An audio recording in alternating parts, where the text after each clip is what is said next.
Hello and welcome to the science classes. तो हम लोग ने चैप्टर 12 तक कंप्लीट कर लिया था। चैप्टर 13 शुरू करने जा रही हूँ विच इज़ साउंड। तो बोल रहे हैं आपको पता कैसे चल रहा है कि आपके स्कूल में एक पीरियड ओवर हो चुका है। कैसे पता चल रहा है? Because someone rang the bell.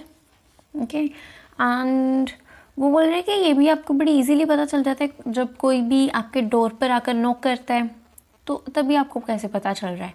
Because वो नॉक कर रहा है तो वो आवाज़ कर रहा है वहाँ पर, है ना। You most of the time you can make out that someone is approaching you by just hearing the footsteps. तो कई बार ऐसा होता है कोई आपकी तरफ आ रहा होता है, आप उसको देख नहीं पाते, लेकिन आप उसके फुटस्टेप से, है ना, उसकी आवाज़ से, उसके पैरों की आवाज़ से आपको पता चल जाता है कि कोई आपकी तरफ someone is approaching you. So you might have played a game called the hide and seek. So hide and seek तो सबने खेली होगी, लुका छिपी. In this game, a person is blindfolded and has to catch the remaining players. How is the blindfolded person able to guess which player is closest to her? तो एक की आंखों पर पट्टी होती है, लेकिन और उसको बाकियों को ढूंढना होता है, लेकिन उसको फिर भी पता चल जाता है कि कोई ना कोई प्लेयर उसके काफ़ी पास है. कैसे पता चल रहा है? उसके पैरों की आवाज़ से. जो sound plays an important role in our lives. Obviously sound plays a very important role. बहुत ज़्यादा महत्वपूर्ण है ये. ओके, बहुत ज़्यादा महत्व रखता है ये हमारी. Sound plays an important role in our lives. Obviously sound बहुत ज़्यादा इंपॉर्टेंट रोल प्ले कर रहा होता है हमारी लाइफ में. इसका साउंड का काफ़ी महत्व होता है हमारी लाइफ में. And it helps us to communicate with one another. We hear a variety of sounds in our surroundings. तो वो बोल रहे हैं कि हम लोग सिर्फ और सिर्फ इस साउंड की वजह से एक दूसरे के साथ कम्युनिकेट पा रहे हैं, है ना, ईजिली. वरना साइन लैंग्वेज भी है, उससे भी कर सकते हैं, लेकिन हम लोग बड़ी ईजिली, है ना, एक दूसरे से कम्युनिकेट कर पाते हैं बिकॉज ऑफ द साउंड. और हम लोग अपने आस पास बहुत सारी आवाज़ें सुनते हैं, है ना. जैसे अभी भी कौवे काफ़ी ज़्यादा चिल्ला रहे हैं, तो उन्होंने बोला आप एक लिस्ट बनाओ जो जो आपने आवाज़ें सुनी है अपने आसपास. तो वो बोल रहे हैं कि आपके स्कूल के म्यूज़िक रूम में आपको बहुत सारे म्यूज़िकल इंस्ट्रूमेंट्स में से बहुत सारी आवाज़ें सुनने को मिलती होंगी, है ना. तो वो बोल रहे हैं ये साउंड प्रोड्यूस कैसे हो रही है, ये साउंड एक रूम से दूसरे रूम तक कैसे जा रही है ना, और हम लोग इसको सुन कैसे पा रहे हैं. कुछ साउंड ऐसे होते हैं जो कि बहुत ज़्यादा लाउडर होते हैं देन दी अदर्स, यानी कि उनमें आवाज़ बहुत ज़्यादा होती है दूसरे साउंड के कंपैरिजन में. And we shall discuss the question in this chapter. हम लोग ये सब देखेंगे इसी चैप्टर में. ओके, और ये रहे हमारे पास कुछ musical instruments. Flutes, sitar, tabla और harmonium. Okay, these all are the musical instruments जिनमें से हम लोगों को क्या मिल रहे हैं? Musical sounds. So sound is produced by a vibrating body. So बोल रहे हैं touch the school bell when not in use. तो वो बोल रहे हैं कि अपनी स्कूल बेल को तभी टच करना जब वो यूज़ में नहीं है. ओके, रेस्ट पोजीशन पर है, उसको यूज़ नहीं कर रहे, और दोबारा से तब यूज़ करना जब वो बेल रिंग कर रही हो, तभी आपको महसूस होगी एक तरह की वाइब्रेशन उसके अंदर. तो ये वाइब्रेशन किसके लिए रिस्पॉन्सिबल है? ये वाइब्रेशन की वजह से ही हमारे पास साउंड प्रोड्यूस हो रही है. ओके, नीचे भी उन्होंने सेम एक्टिविटी दी हुई है कि एक कोई भी प्लेट ले लो, उसको फ्रीली सस्पेंड कर दो हवा में. ओके, सॉरी, तो उसको फ्रीली सस्पेंड कर दो हवा में और उसको एक स्टिक से मारो. जब भी वो साउंड प्रोड्यूस करेगी तो आप देखोगे कि वो प्लेट वाइब्रेट कर रही है ना. और वाइब्रेशन क्या होती है? टू एंड फ्रो मोशन, आगे और पीछे की तरफ, है ना. इस तरह से वाइब्रेशन इस तरह से वाइब्रेशन होती है ना. आगे और पीछे की तरफ को मूवमेंट जो बिल्कुल टू एंड फ्रो हमारी मोशन होती है, उसको क्या बोल रहे हैं? उसको बोल रहे हैं वाइब्रेशन. तो ये बच्चा वही कर रहा है. So, as you learned in class 7th, the to and fro, वही बात कि इस मोशन को हम लोग क्या बोल रहे हैं? वाइब्रेशन बोल रहे हैं. And when a tightly stretched band is plucked, It vibrates and produces sound when it when it stops vibrating, it doesn't produce any sound. जब ये बिल्कुल वाइब्रेशन नहीं कर रही होगी तो कोई साउंड भी नहीं प्रोड्यूस होगी, लेकिन जब तक ये वाइब्रेट कर रही होगी कुछ ना कुछ साउंड ज़रूर प्रोड्यूस होगी. ओके, ये देखो, अभी एक थाली को चम्मच से पीटोगे तो वो भी वाइब्रेट करेगी और साउंड करेगी. अगर वो वाइब्रेट नहीं करेगी तो वो साउंड भी नहीं प्रोड्यूस करेगी. So we see that a vibrating object produces sound. In some cases the vibrations are easily visible to us. तो वो बोल रहे हैं कई ऐसे केसेस होते हैं जिन पर हम लोग को वाइब्रेशन बड़ी इजीली नज़र आ जाती है, लेकिन कुछ केसेस ऐसे होती हैं जिनमें हम लोगों को वाइब्रेशन इतनी इजीली नज़र नहीं आती है ना. तो वाइब्रेशन क्यों नज़र नहीं आती? Because of their small amplitude. उनका एम्पलीट्यूड बहुत स्मॉल होता है.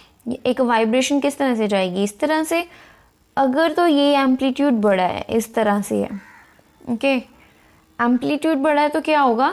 वो वाइब्रेशन विजिबल होगी. लेकिन अगर उसका जो एम्पलीट्यूड है बहुत छोटा है, इस तरह से, तो वो वाइब्रेशन आप नोटिस ही नहीं कर पाओगे उसको. Okay, so make a list of similar musical instruments and identify their vibrating parts. A few examples are given in table number 13.1. तो उन्होंने बोला कुछ ऐसे आप म्यूज़िकल इंस्ट्रूमेंट्स लो जैसे वीणा, तबला.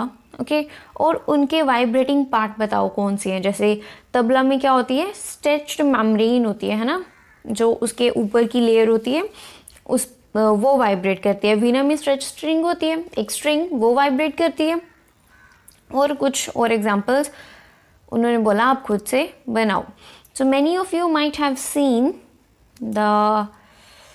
वो भी नज़र नहीं आ रहा, नीचे दिया होगा तो नीचे देख लेंगे. Okay, so these musical instruments are commonly used in many parts of a country and these instruments are simply beaten और stuck. Can you name a few other musical instruments of this type? हमें तो वही नज़र नहीं आए. चलो कोई बात नहीं, अभी देख लेते हैं कौन कौन से इंस्ट्रूमेंट. यस, द मंजीरा, और this one is the ghatam. Okay, Punjabi में इसको वो बोलते हैं गागर. ठीक है, गागर बजानी. चलो, तो इसको हिंदी में बोल रहे हैं, पता नहीं हिंदी में बोल रहे हैं इंग्लिश में बोल रहे हैं, आई डोंट नो. मुझे पंजाबी का पता था, वो मैंने बता दिया. This is ghatam and this is the manjira. Now sound produced by humans. हम लोगों ने ये देख लिया साउंड प्रोड्यूस क्यों हो रहा है? Because of the vibrations. Now the sound produced by the humans. Humans भी तो साउंड प्रोड्यूस कर रहे हैं. मैं बोल रही हूँ साउंड प्रोड्यूस कर रही हूँ, आप किसी से बात करोगे तो आप साउंड प्रोड्यूस करोगे. Okay, so speak loudly for a while or sing a song or buzz like a bee. तो आप बहुत ज़्यादा लाउडली बोलो कुछ समय के लिए, या एक सॉन्ग गाओ, या फिर एक मधुमक्खी की तरह बज़ करो. जैसे वो भिन भिन करती रहती है ना मधुमक्खी, तो वो भी क्या है? वो भी साउंड प्रोडक्शन है. तो put your hand on your throat. दोनों ने बोला अपने थ्रोट के ऊपर हाथ लगाओ, इस तरह से, है ना, इस तरह से अपने थ्रोट के ऊपर हाथ लगाओ. जब भी फिर आप बात करोगे ना, आपको कुछ वाइब्रेशंस महसूस होंगी वहाँ पर. आप इसको प्रैक्टिकली करके भी देख सकते हो. जब आप अपने थ्रोट पर हाथ रखोगे ना, जब और आप बात करोगे तो आपको कुछ वाइब्रेशंस महसूस होंगी आपके हाथ को. So in humans the sound is produced by the voice box और द लार्ynx. हमने ये reaching the dolphin, I think 9th chapter, उसमें भी देखा था, है ना. 9th chapter, 10th, I think 10th chapter, 9th was the something else. So उसमें भी हम लोगों ने देखा था, है ना, इसकी वजह से साउंड प्रोड्यूस हो रही होती है. हमने उसमें देखा था इनमें कुछ चेंजेस आ रहे हैं. अभी हम लोग देख रहे हैं कि इसकी वजह से साउंड प्रोड्यूस हो रही है. So put your finger on your throat and find a hard bump that seems to move when you swallow. This part of the body is known as the voice box. It is the upper end of the windpipe. 2 vocal cords are stretched across the voice box. तो 2 vocal cord होते हैं. कौन कौन से vocal cord होते हैं? ये रहे दोनों. ओके, ये क्या है हमारे पास, ये है vocal cords, this one and this one, ये हमारे पास वोकल कॉर्ड्स होते हैं और ये स्ट्रेच करते हैं अक्रॉस द वॉइस बॉक्स और दे larynx in such a way that it leaves a narrow slit between them for the passage of the air. तो इसके बीच में एक narrow slit छोड़ देते हैं for the passage of the air. So when the lungs force air through the slit, the vocal cords vibrate, producing sound. Okay, अभी ये जब ये vocal cord vibrate करेगी तो क्या होगा, sound produce होगी. The muscles attached to the vocal cords can make the cord tight or loose. When the vocal cords are tight and thin, the type of quality of voice is different from that when they are loose and thick. तो उन्होंने बोला जब बहुत ही बारीक उसमें से होगी, है ना, काफ़ी ज़्यादा स्ट्रेच होंगे वो और काफ़ी थिक हो जाएंगे, है ना, हमारे वोकल कॉर्ड्स, तो आवाज़ बिल्कुल डिफरेंट होगी, जबकि वो हमारे वोकल कॉर्ड्स काफ़ी ज़्यादा लूजन होंगे और थिक होंगे. ओके, दोनों साउंड प्रोडक्शन जो होगी वो काफ़ी डिफरेंट होगी. Now the sound needs a medium for the propagation. अभी हम लोगों ने साउंड प्रोड्यूस कर दी, तो साउंड पहुंच कैसे रही है, किसी मीडियम के थ्रू पहुंच रही है. वैक्यूम में चल सकती है क्या, सोचो, चल सकती है क्या. Everything needs a medium for the propagation. तो क्या साउंड को ज़रूरत नहीं होगी. लाइट एक्सेप्शन है, लाइट वैक्यूम में ट्रेवल कर सकती है, तो क्या इसमें होगी, साउंड में, साउंड के वैक्यूम में प्रोड्यूस हो पाएगा, प्रोपेगेट कर पाएगा. चलो देखते हैं. So when you call up your friend who is standing at a distance, your friend is able to hear your voice. How does the sound propagate or travel to them? तो उन्होंने बोला कि आपने अपने फ्रेंड को आवाज़ दी जो आपके पास में ही खड़ा था, थोड़ी आगे खड़ा था, तो पीछे खड़ा था, कहीं पर भी था. ओके, तो आपने आवाज़ दी, उसने आपकी आवाज़ को सुन लिया. तो उसने कैसे सुनी ये आवाज़. So can you think of an example?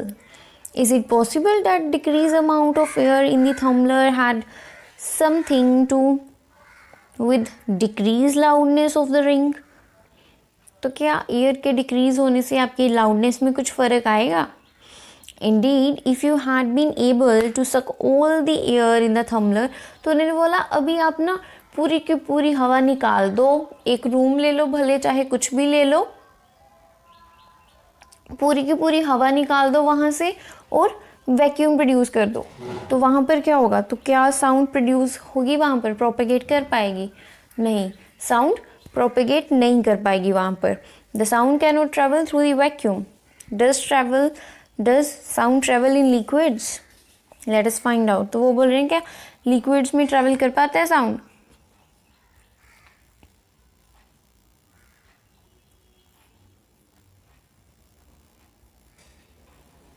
ये एक्टिविटी दी हुई है उन्होंने.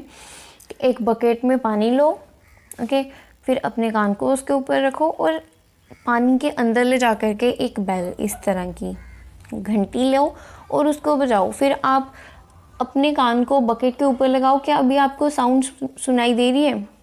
हाँ, सुनाई दे रही है.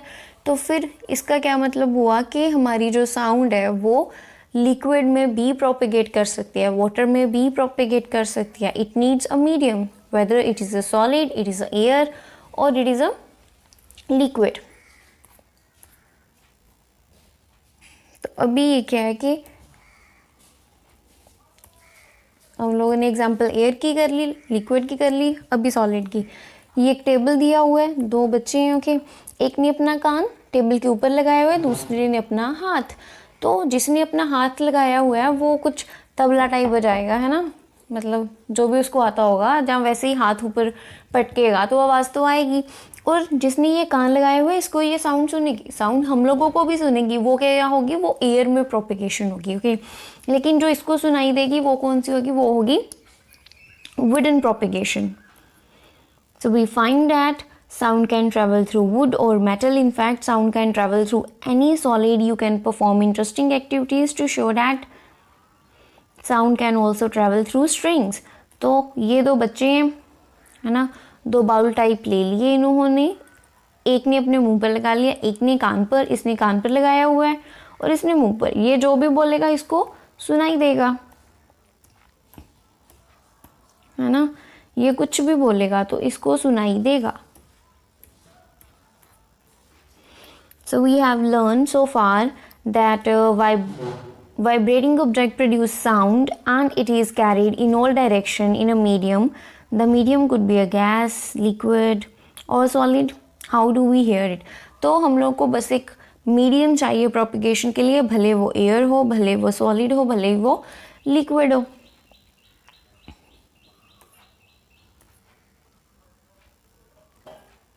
So for today it is enough.